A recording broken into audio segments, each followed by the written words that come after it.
brought to you by Nova शुद्ध घी। जब जब खाए दिल खुश हो जाए, सदियों का नोवा शुद्ध देसी घी, सपना स्वस्थ भारत का। I love घी घी घी घी घी घी। कौन कहता है कि कायस्थ समाज केवल अपने कारोबार तक ही सीमित है, केवल कलम तक ही सीमित है।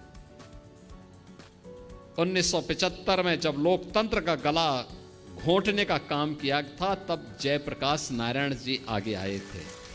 क्रांति का संघनाद उन्होंने किया था।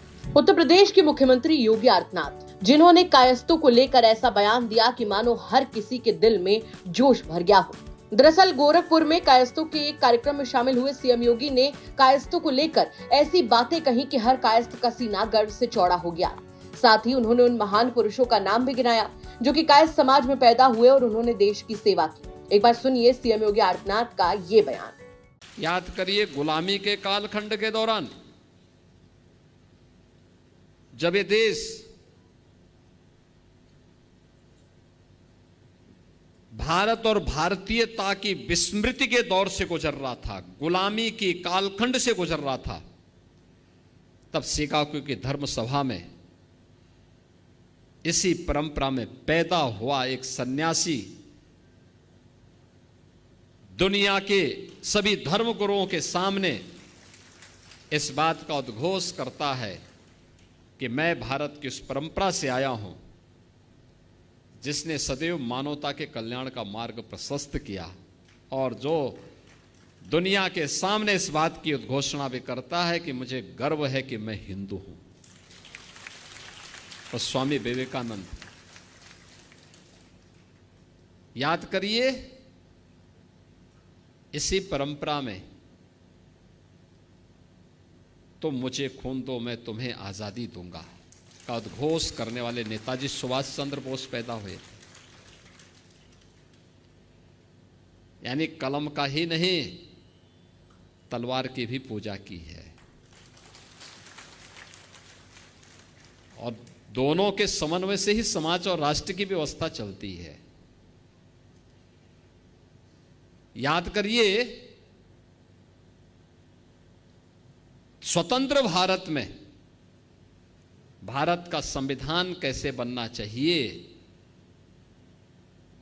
उत्तर दक्षिण पूरब पश्चिम क्षेत्र, भाषा, जाति, मत, मजहब, इन सब को एक साथ एक मंच पर ला करके खड़ा कर ले। कोई नाम, तो नाम आया डॉक्टर राजेंद्र प्रसाद जी का।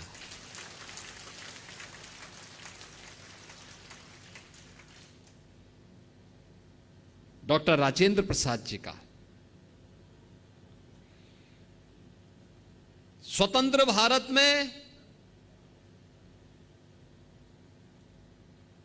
बार बार दुश्मनों के द्वारा किए जा रहे हमलों का जवाब देने के लिए कैसा प्रधानमंत्री चाहिए,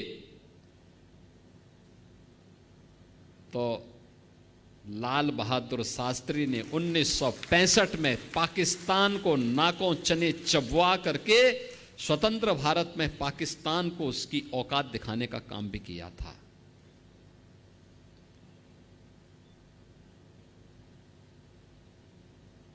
कौन कहता है कि कायस्थ समाज केवल अपने कारोबार तक ही सीमित है, केवल कलम तक ही सीमित है। 1975 में जब लोकतंत्र का गला घोंटने का काम किया था, तब जयप्रकाश नारायण जी आगे आए थे। क्रांति का संघनाद उन्होंने किया था। और जब लोग ये बोलते थे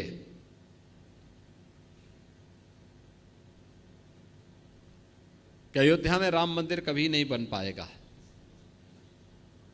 तो महर्षि महेश योगी जी ने हॉलैंड में राम के नाम पर सिक्का चालू कर दिया था।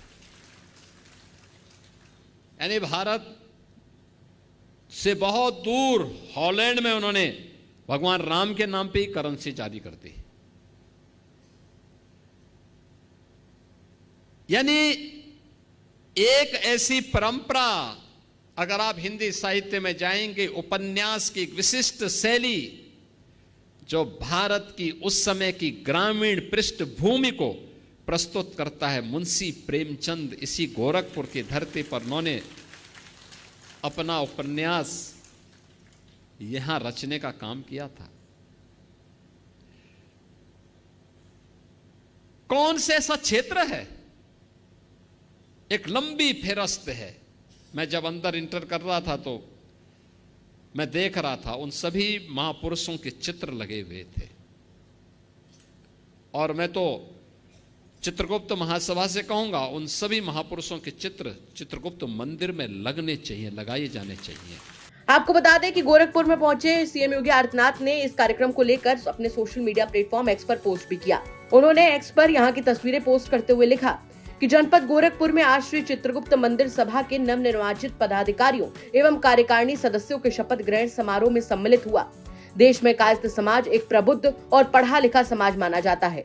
धर्म, अर्थ, प्रशासन, व्यवसाय, चिकित्सा एवं शिक्षा क्षेत्र से जुड़े हुए समाज के विभिन्न महापुरुषों ने देश की प्रगति व उन्नति हेतु अपना विशिष्ट योगदान दिया है। नवनिर्वाचित कार्यकारिणी को हृदय से बधाई एवं शुभकामनाएं। तो सीएम योगी आदित्यनाथ का कायस्थों को लेकर ये बयान आपको कैसा लगा, हमें कमेंट सेक्शन में जरूर बताएं। ब्यूरो रिपोर्ट, यूपी तक।